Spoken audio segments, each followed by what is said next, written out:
जो वीडियो देख रहा है चैनल को लाजमी सब्सक्राइब करें और थोड़ी सी शर्म कर सब्सक्राइब भी कर लिया करें। इस शाम अरसलान की गाड़ी में कच्चे पक्के शॉर्टकट रास्तों से हम जिला पाकपतन के इस गांव पहुंच गए, जो आशी का ससुराली गांव था।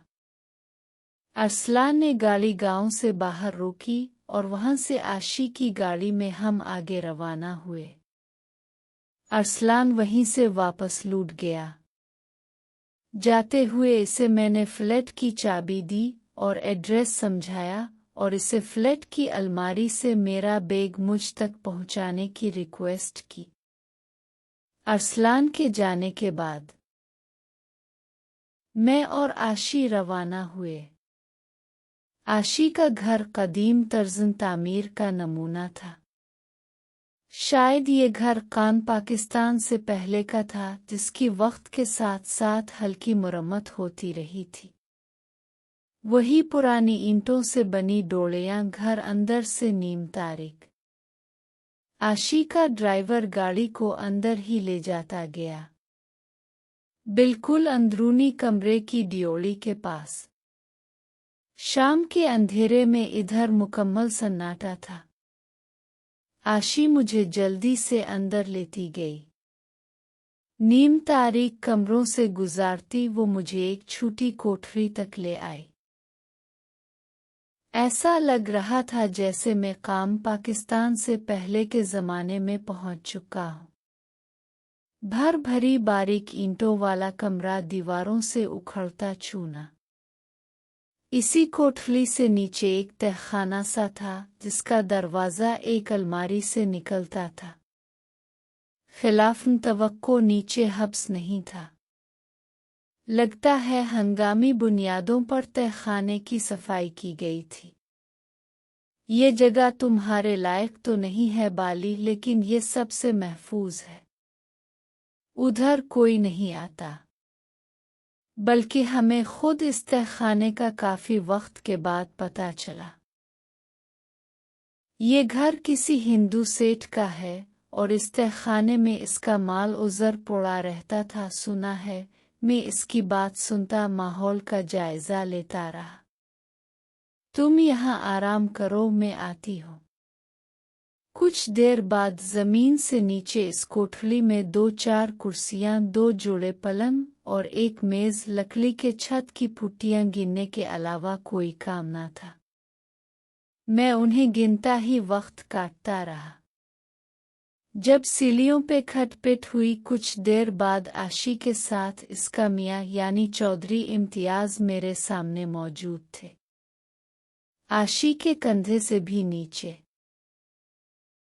कलफ लगी शलवार कमीज में पगड़ी बांधे और मूंछों को मोड़ते हुए चौधरी इम्तियाज़ मेरे सामने था।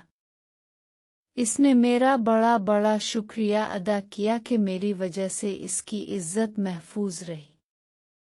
मैंने कसर नफसी से सारा कारनामा आशी पर डाल दिया और बोला, मुझे तो अभी तक हैरत है, इसने कादर्रे को मारा। वो हंस कर बोला, चौधरी अमान की बहन और चौधरी इम्तियाज़ की बीवी हो और इज्जत के वैरी को मुआफ़ कर दे। मुमकिन नहीं, वो जाने मुझे बता रहा था, समझा रहा था। लेकिन मैं पहले आशी हूँ और आशी की अपनी टूर। मुझे तिरछी निगाह से देखती हुई बोली, तुम्हारा मिसला है, वरना ये जगह तुम्हारे लायक नहीं है। चौधरी ने हल्की शर्मिंदगी से कहा। कुछ देर की बातों के बाद चौधरी उठा और बोला, अच्छा भाई बाली, फसलों की बुवाई का सीज़न है और मैं काफ़ी मसरूफ़।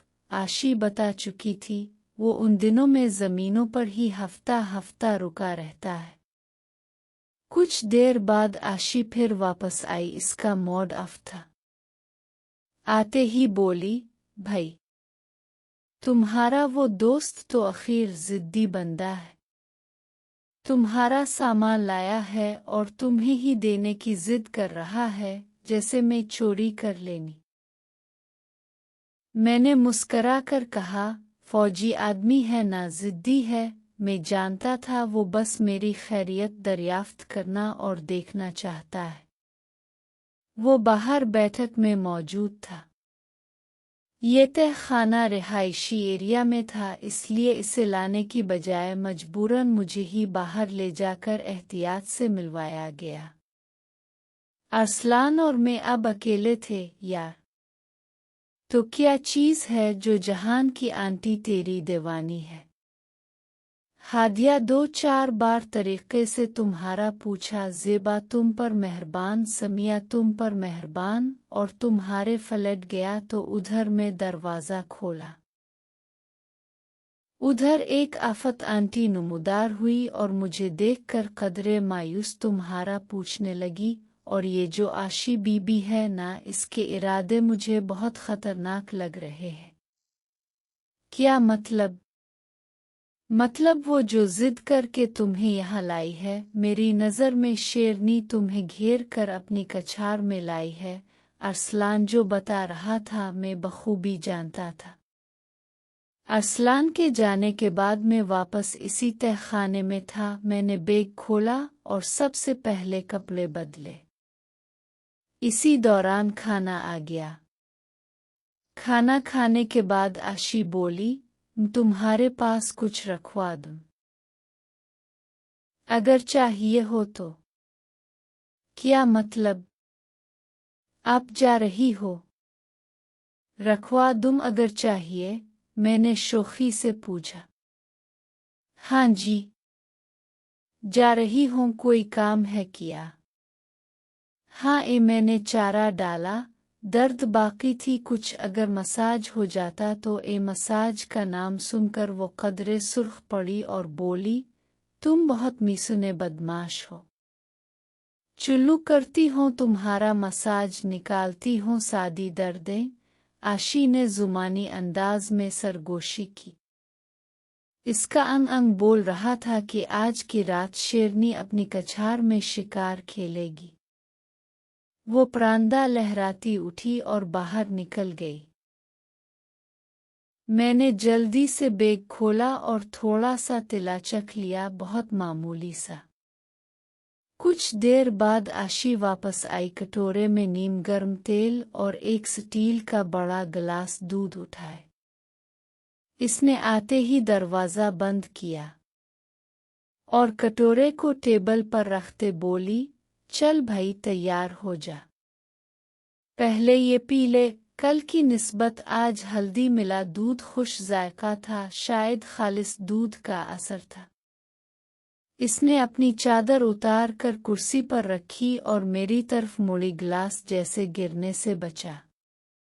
आशी गज़ब डा रही थी। इसकी कमीज का गला कदरे खुला और फिटिंग से तंग था, और मुझे इसका हसन बगावत पर आमादा कर रहा था। तिला और कच्चा दूध पीने से मेरी बेचैनी बढ़ रही थी। मैंने फौरन खुद को सीट किया। वो मेरा ज़ब्त आजमाने पर तली थी। वो नहीं जानती थी आज वो खुद दाम में आ गई है। मेरे पास बैठकर उसकी हथेली मेरे ऊपर रक्स कर रही थी। रक्स से जज्बे जागने लगे। मैं खुद को छुपाने की कोशिश कर रहा था। आशी झूलता परांदा। वो किसी तरखान की तरह मेरे सीने पर रुंधे की तरह हथेली चलाती। इसका चेहरा दहक रहा था। एक खामोश लहर उठ रही थी। मैंने हिम्मत की और हाथ बढ़ाया और उसके झूलते परांदे को छुआ और बोला, बाल बहुत लंबे हैं तुम्हारे। खुद भी तो लंबी हूँ, और लंबी चीज़ें ही मुझे पसंद हैं।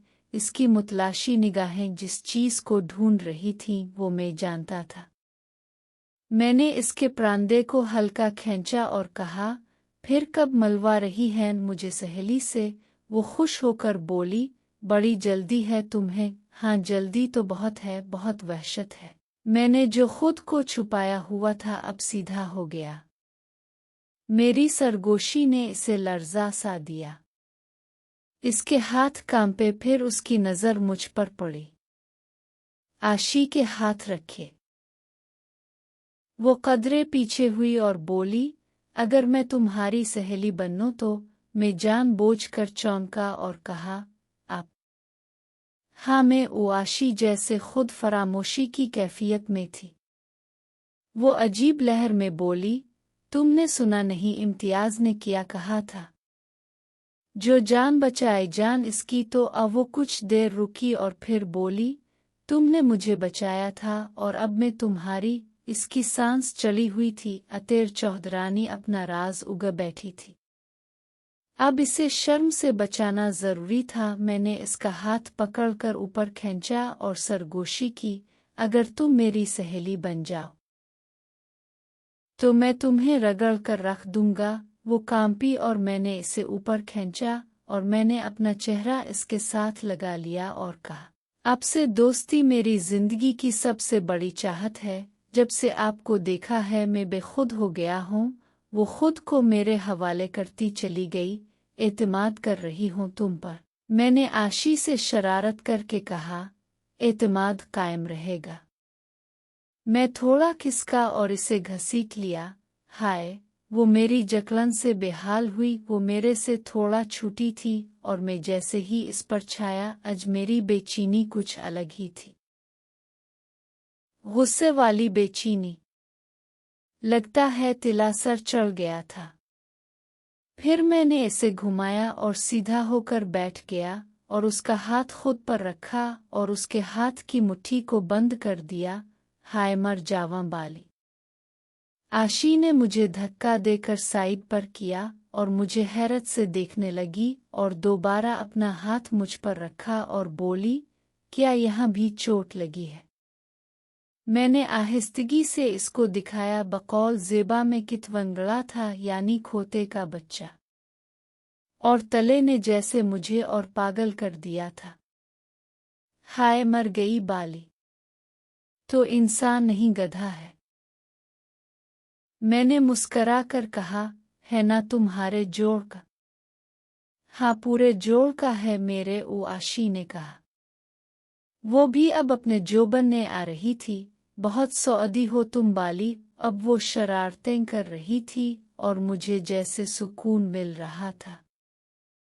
मैंने हाथ पकड़कर खींचा और उसको उड़ियां करने लगा और जैसे ही मैंने इससे शरारतें की वो पागल होने लगी। जैसे ही मैंने इसे छेड़ा वो बोली, बाली हाथ हौला रखो। मैंने कहा, क्यों रखूं? और फिर मैंने एक जानदार शरारत की छोटे हाथों की आदि आशी पर। जब मेरे हाथों का रक्स शुरू हुआ तो वो पागल हो गई। जैसे जैसे मैदान सज रहा था, जैसे जैसे जोर शुरू हो रहा था, आशी भी पागल हो रही थी। अब मैं इसके साथ शरारतें करते हुए मस्तियां भी कर रहा था। जैसे जैसे मैं शरारतें करता, उधर उधर चिंगारी फूटती। अब टेस्ट मैच शुरू हो चुका था। आराम आराम से स्पीड पकड़ता हुआ टेस्ट मैच, लंबी इनिंग।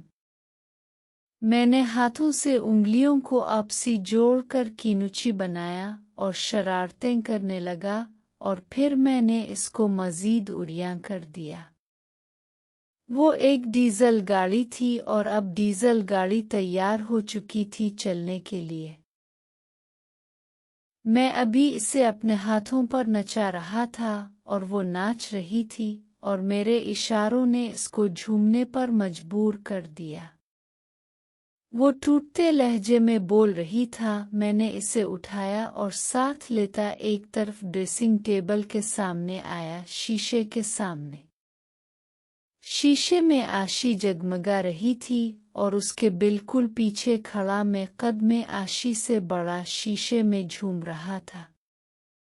इसने पीछे होकर खुद को मेरे साथ लगा लिया। अब मैंने अपना चेहरा इसके कंधे पर रखा और शरारतें करना शुरू कर दी। इसको जैसे नींद आ रही थी, इसकी आंखें बंद हो रही थीं। लेकिन मैं इसको बार बार आंखें खोलने को कह रहा था और शीशे में देखने को कह रहा था। मैं इसे बस ये दिखाना चाहता था कि जब नशा चढ़ता है तो क्या होता है। अब मैं शरारतें भी कर रहा था और ऐसे लग रहा था जैसे फसल को चिंगारी लग गई थी।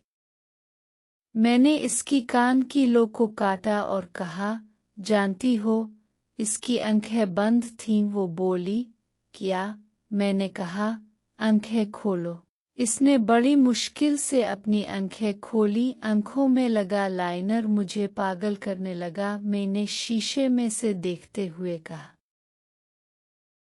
तुम दुनिया की सबसे खूबसूरत औरत हो। वो बोली, बाली, कुर्बान तेरे। वो उन चीज़ों की तरसी थी। वो चाहती थी कि इसकी कोई तारीफ करे, कोई इससे शरारतें करे, कोई इससे खेले। मैंने इसको सीधा किया और ड्रेसिंग पर बिठा दिया और इसे अपने साथ लगा लिया और मोहब्बत की बरसात करने लगा। और जैसे ही मोहब्बत की बरसात शुरू हुई, आशी ने पंजाबी बोलना शुरू कर दी। हाय, मैं मर गई। मैं इसके साथ शरारतें और मस्तियां करता रहा और फिर जैसे ही साथ लगाया, अचानक मेरी नज़र उसकी आंखों पर पड़ी जिस पर उनसौ थे।